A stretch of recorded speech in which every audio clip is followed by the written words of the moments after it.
Hello, everyone. I'm Marty Chinesky, and along with my good buddy Ken Brown, we're your hosts of Local Sports Wrap Up here on Wyandott's fine studio at Cable 15, Channel 15. Yeah, Wyandotte Connects. Wyandotte Connects. How the heck are you, Marty? I'm good. I'm a year older. Year older. Another trip around the sun, man. Man, you can't beat it. Beats the alternative, right? Yeah, beats the alternative. Yeah. Without a doubt. I'm doing all right for an old guy. Man, you look great. 65, man. I just hope that I look as good as you do. Comes in a bottle, man. That's all you got to do. Comes Yeah, in a bottle. comes in a bottle. Right there. See the roots? It's time to take that dip. Anyway, football. Man, oh man, the playoffs are getting down. We are in each division, 2, 4, 6, 8, 10, 12. We are down to 16 teams in each division. And let's start with a local game here. Riverview and Trenton. Couple of downriver powerhouses. Definitely. To say the least. And Riverview, Trenton played host to Riverview, and they walked in Division III, and they walked in there, and, with 30 seconds left in the game, 23 to be exact, Riverview scored the tying touchdown and went for 2 to win it. Nice. That takes guts. It does. And those are the guts that the Patriots didn't have yesterday, and they went to overtime and lost. So. Is that right? No, it takes a big guy to do that. I see the coach did that. And they even played last year in the playoffs, and that game was 27-25. So they had a history of having tough games, close games in the first round of the playoffs. It all started. Trenton opened the game, a 47-yard touchdown scamper by Ashton Rooney. 2 minutes in. 2 minutes in, we're up. Yep. Life is good. And with a run. But Riverview fought right back. And they take a long scoring possession. They went 75 yards. Oh, nice. But guess what they did? They went for 2. And they didn't get it. They didn't get it. Okay. So Trenton There still must winning. be something they do. Yeah. But we figure out that Riverview runs that, triple option. Yeah, they got a T for sure. So they would have misdirection with the backs, and the quarterback's got little fakes that he's doing, I'm sure. Turns around and goes, you get it, I keep it. Yeah. That kind of stuff. Yep. So they're down 7-6 after 1. Then it was back and forth from there. Trenton went the length of the field, a short touchdown run by Rooney, his second of the game, put the Trojans back in front, 14-6. But you know what Riverview did? They answered the call. They answered the call again. They got 31-yard touchdown run made by Ashton Robinson. And they got the 2-point conversion this time. So that knotted the game at 14. At half. Yeah. And then nothing went on in the third quarter. Pretty dead game. And in the fourth quarter, Trenton would break the deadlock. A Drew Carson touchdown run from 2 yards out put the Trojans up 21-14 with just under 5 minutes to go, and that is too much time. They left too much time on the clock for the Pirates. A long drive down the field was capped off by Jordan Szymanski's 1-yard touchdown run with 23 seconds to go. 23 seconds left, and then rather than going for the tie like we just discussed, they lined up for the 2-point conversion, and we kind of think that they do that almost every time. Yeah. Their thing is going for 2. I don't know if the kicker was sick or what it was, but they definitely were going for 2 all game. And the last 2-point conversion was successfully done by Lucas Thompson. It says he's faking the handoff, and then he sprinted to the pylon to get their first and only lead of the night. So they've been losing all day. 23 seconds left in the game. They come back and they win it. Now their next task for Riverview, who is 9-1, will be facing River Rouge, who defeated Southgate Anderson. And we can talk a little bit about that game because that was one of our other big downriver games. Definitely. Rouge, and they hung on for the win. And it's funny, Rouge was on the road. They were at Anderson. It extends what is currently a 3-game winning streak for Rouge, and it eliminated a 4-game winning streak for Southgate. But now it's win and move on, and I think the Rouge coach said that. It wasn't the prettiest win, but hey, the trick is to win. That's it. That's all that matters. It started with Anderson drawing first blood Jackson Sage had a touchdown pass to wide receiver Zane Whitson for 23 years out, putting the home team up 7-0. On that drive, though, the quarterback had a 25-yard scamper to help him get in before they threw the touchdown Yeah, pass. and then on the ensuing kickoff, and this is something Anderson did against the Bears when I called that game. They like to hit these little wedges off the tee and float them up there, and they only go 20 yards, but it wreaks havoc. And it did on the Bears. I mean, they even recovered one. Southgate even recovered one because it was like, you got it, I got it. And then one other time, Bears guy fair caught it just because, and he had 15 yards. He had all kinds of room. Anyway. But in theory, you can see it, right? They're going to kick it up in the air, give you time to get down there. Now they're going to make the tackle. It's almost like an onside kick / punt. Right. I don't like how good a field position they give you, but go ahead. Yeah, and then, so what happens? Jaheim Richmond, he picks it up around midfield. It goes 50 yards for 7-7 tie. So much for the theory that we're going to squib kick it, and they're not going to be able to do anything with it. Yeah, but like I said, you get the premise of it. He doesn't want to kick it deep. They're athletic. This guy's going to be able to run it back. Let's kind of neutralize that by putting it up in the air, and hopefully we can get around him, and it'd be more like a punt than a kickoff. Yeah, because he would wedge it. It would be spinning like crazy and go high. Yeah. But then Pettyway, the coach of Rouge, he said, you got to give them some credit. They weren't going to come in here and lay down. They're a good football team, and both coaches kind of said the same thing. We knew we had it was going to be tough. Yeah. So after they ran the kickoff back, the score was 7-7. On the final 3 possessions, both teams had turnovers. 2 on the part of Anderson, and then they reclaimed another one when Sage had a pass intercepted by Richmond in the back of the end zone. So they go not tied up, I believe, 7-7 into the half. And I think that the big thing that Coach Petway from Rouge said was, we realized in the locker room, we're bigger than they are. And we're just going to run the ball down there. They're going to have to stop us with the run. Yeah. You know what I mean? And that's lion ball, bully ball. If you can't stop it, I'm going to keep running until you can stop it and see where you are. And, to give Southgate credit, Jakery Cross scored, punching it in from a yard out, but then they blocked the extra point. So it was 13-6. And Rouge lead. Now, Southgate got the ball and got inside the red zone, got to inside the 20-yard line, and unfortunately turned it over on downs. Okay. So they had 4 cracks in there and unfortunately couldn't get it. And they were 7-3 on the year. That's a good season, I would think. Definitely. Of course, only one team gets to go home a winner at the end of the season. And that's the thing about these playoffs. And even the NFL and the NBA, only one team gets to go home the champion. That's right. Everybody's last game is a loss besides one team. Correct. That's right. And that's hard to take sometimes. So Rouge, they're only 5-4, but they're going to move on to the district finals. And as we just talked about, they're going to play Riverview in Riverview. So that's going to be, that should be a fun game. Yeah, that should be fun. Did it say what day? Did I miss what day it's going to be?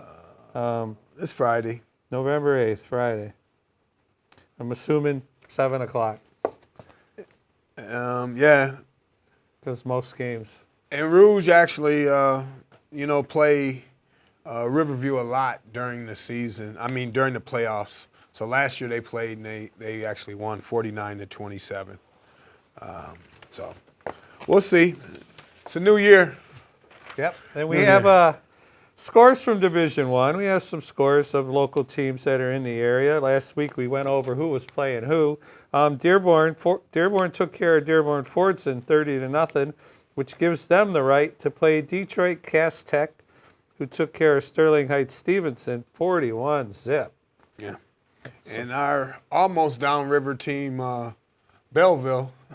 Yeah. They won. They beat Ann Arbor Pioneer 68-0. Wow. There's nothing better for Ipsy Brave to hear that Pioneer lost 68-0. My little brother went to the game and he said they were out of there by halftime because it was 41-0 at the half. And he said the Underwood kid is legitimate. So Belleville moves on to get a really tough test. They play Saline.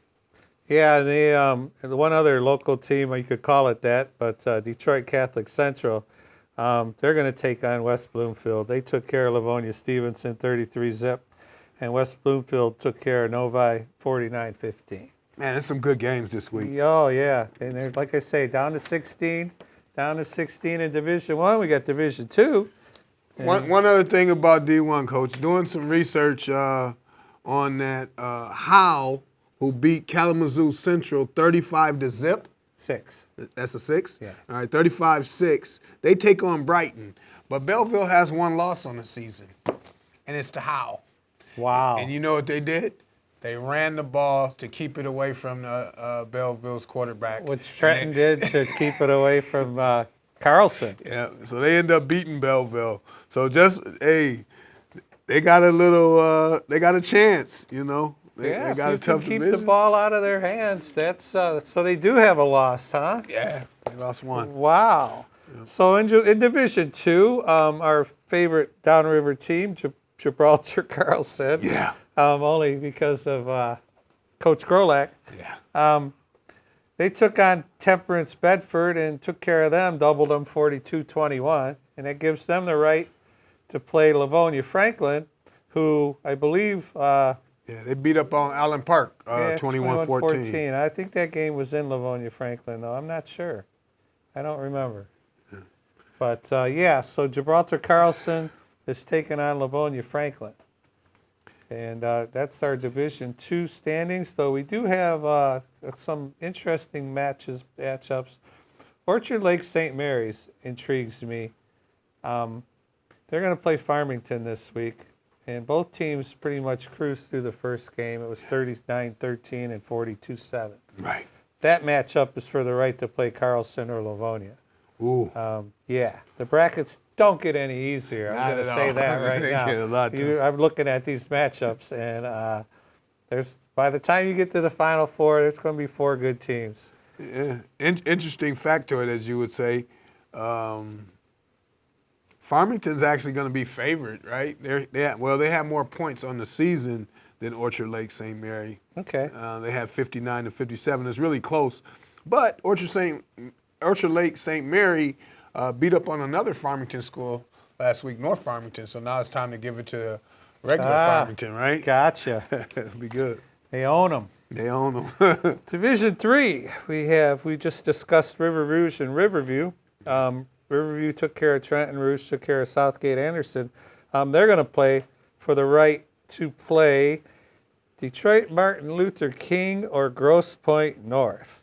Yeah. Now, King has more points out of those 4 teams as far as the seeding goes, 65 points. The other guys are, Riverview's got the second highest, 57. Yeah. So if you went by that, yeah. But like Rouge plays a lot of out-of-state games and stuff, so we don't know. I think it was hard to get their points right. You're right. And they only had won 4 games up until this week, I guess. So. Yeah.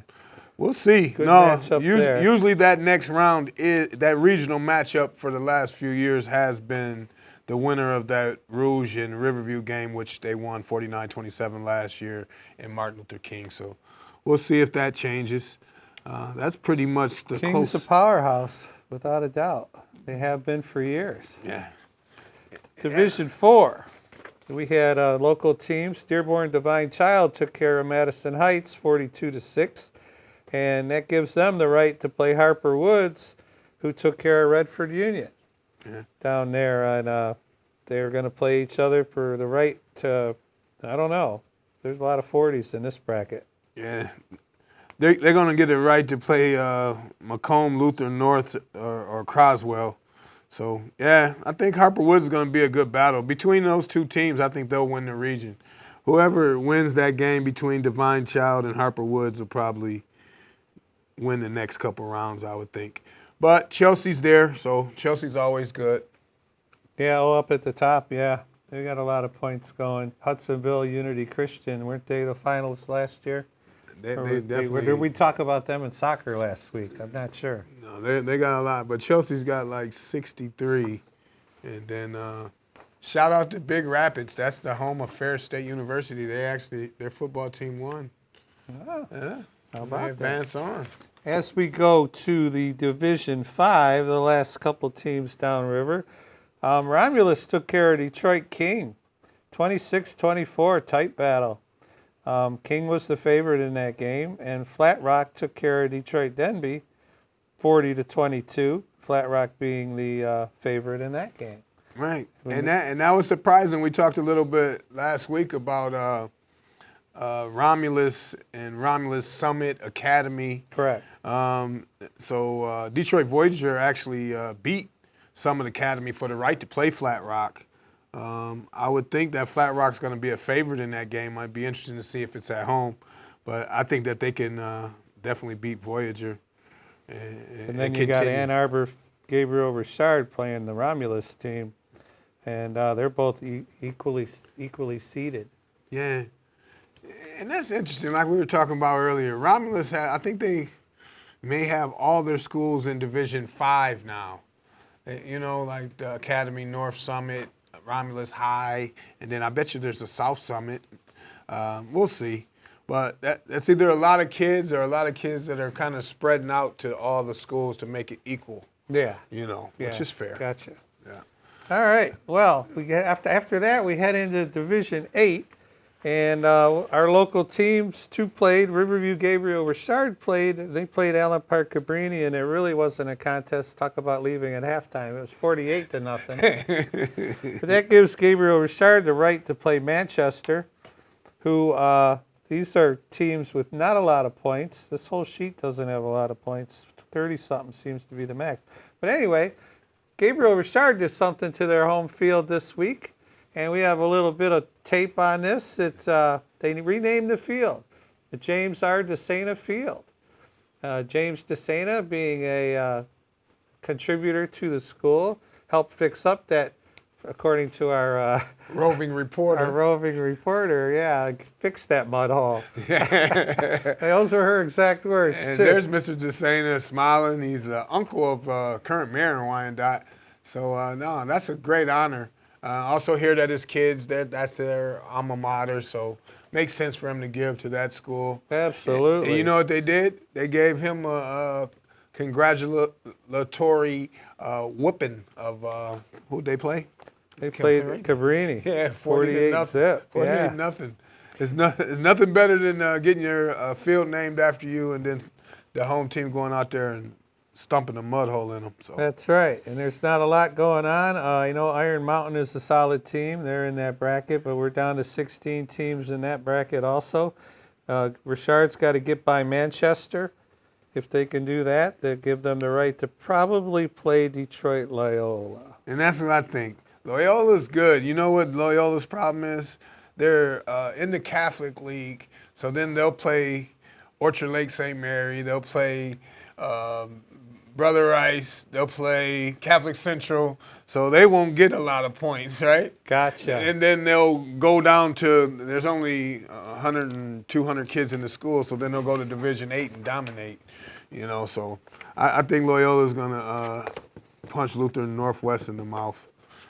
So we'll go to cross country. We have some results in cross country. I believe there were 11 kids that made All-State from the Downriver area. Nice. I know I have it separately printed up, and then I've got the stories of the day. 3 from Flat Rock. So I have girls here. I think you have boys there. Okay. So what I do have, we could talk about the Brownstown Woodhaven girl in Division 1.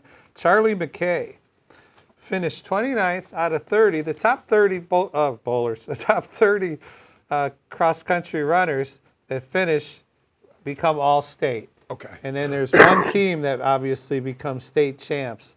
And even with Flat Rock having three kids in the top 30, they did not win the state title. Get out. No. Were they close? Because they're... I had read Pioneer. It. No, yeah, there was, I believe so, but somebody was... Their next guy was like 74th. So it all adds up. I got you. And that's the part that hurt them. But congrats to Charlie McCabe for the girls in Brownstown Woodhaven. And then I think the next, you could do a couple of placers in here. Eleanor Grant finished for Wyandotte Roosevelt You know, unfortunately, she was 3 minutes off the pace, but that put her at 159th. Okay. But and Eleanor's an 11th grader, so hopefully she'll be back to do that. Adriana Zub, 10th grader from Allen Park, like the 170s. Annabelle Chan, Brownstown Woodhaven, 188. And Hope Noel, Brownstown Woodhaven. Brownstown Woodhaven finished 18th out of 18 teams up there. But they have a 9th grader that finished 250th. Carlson has a 9th grader, 11th grader, another 9th grader, Olivia Butcher. So these kids are going to have 4 years of this kind of stuff going down. Right. Now on the boys' side of it, Flat Rock did well again. They had 3 guys in the actually in the top 18, and we got Jacob Stanislawski. Sorry, Jacob. He's 11th grader from Flat Rock. You said it right, Stanislawski. All right. Right. Nathan Vargo, he's a 12th grader. He came in, looks like a 12, actually 15th. And then Lucas. That one I don't want to touch. Tara Skewsiewicz. Yeah, Big Lucas, we call him. That's right. He's 11th grader, and he finished 18th. So those kids did well. I'm trying to see if we got any more downriver for the boys. I didn't see any of them. I think this is why. Yeah, you'll get back Here there they and go. you'll see how far down the And next I got kid. you. So the next kid, like you're saying, came in 192nd, and that was Adam Brody, and he was a 12th grader. And so Adam came in there. Keep up with the guys in front there that want a state title. I know it's hard. Don't get me wrong. Guess who Adam beat, though? His brother. Okay. He beat Brayton Brody, the 9th grader. He beat him by 5 minutes. And then Alex Hernandez, he came in 241st. And then Calvin Hadamaker, he should be playing football. Hadamaker, yeah, he came in 251st. So good job to Calvin for doing that.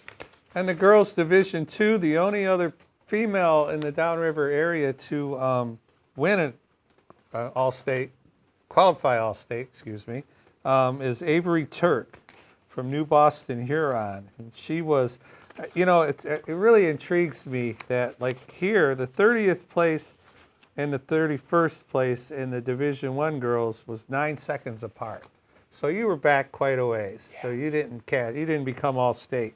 But like here in the Division II, 30th and 31st are literally 3 seconds apart. You run for 20 minutes, well, 15. They're running for 18 minutes, almost 19, and you're 3 seconds off of being All-State. That would be devastating. Yeah. But Avery Turk, congratulations from New Boston, Huron. I think from Trenton, Marissa Chewy was 60th. And Phelan Doss from New Boston, Huron was 61st, and literally they were about 45 seconds off the number. Okay. Devin Dory, 12th grader from Trenton, she was 112th, and then a couple of Dearborn Divine Childs. They must have been running holding hands, because Catherine Curtanis and Kayla Slade, they finished literally a half second apart. And then another one from Dearborn Divine Child, and they were one of the schools that qualified their whole team to get the states. Anna Kujansu and Tess Siskaluna, they both were 143rd and 153rd. And then their last 2 girls picked it up in 201, Elizabeth Salinas and Cecilia Murray, 215. And that was the Divine Child kids that I think they finished 17th out of 18 teams. Okay. Now, you gave me a whole new appreciation for it, Coach, because I'm looking at the boys' Division I, and we had one kid, Pierce Scheffler, from Brownstown, and he actually finished 34th. However, he was only 2.5, 3 seconds off of being All-State. So congratulations. They're faster. They're 15-minute runners. Yeah. And he'll be back next year. He's a junior. Other than that, you had Alex Vasquez from Brownstown and Vincent Jones from Brownstown finish 115th and 123rd respectively. So Hats off to those kids for running that. And I'd be remiss if I didn't mention Brady Bornick from Allen Park, who finished 193rd. Is that Division what? That's Division One. Okay. And we you did three. and then you And better here's get on two. two as All we're right. wrapping up. Colin here. Murray from Dearborn Divine Child came in 4th. Nice. And then Lucas Kuhn from New Boston came in 12th. Nice. So congrats to Couple them of for being All-State. And then Luke DeLucchio from North New Boston, he just missed it at 52nd. Yeah, I bet he wasn't off by much to cram them kids in. Go ahead. Anyway, how about them Lions? They look good, man. What did you think about the Dodgers? What do you think? That was quick. Yeah. Gentleman's sweep. How do you blow that? You know what? How did we preach our kids? When we coached our kids, our daughters played together, and then I coached boys too, and my son played. I said, we have to catch the ball when it's hit, because when you give teams extra outs, they're going to score runs. Yeah. When we get extra outs and they make mistakes, we score runs. Yeah. So we have to catch the ball. And just the error upon error, nobody covering first. Ugh. That would drive me nuts. Yeah. I was happy the Dodgers won, but The good, I guess the good and the bad is it looks like if you pay enough money, you can be in the World Series. there you go. Yeah.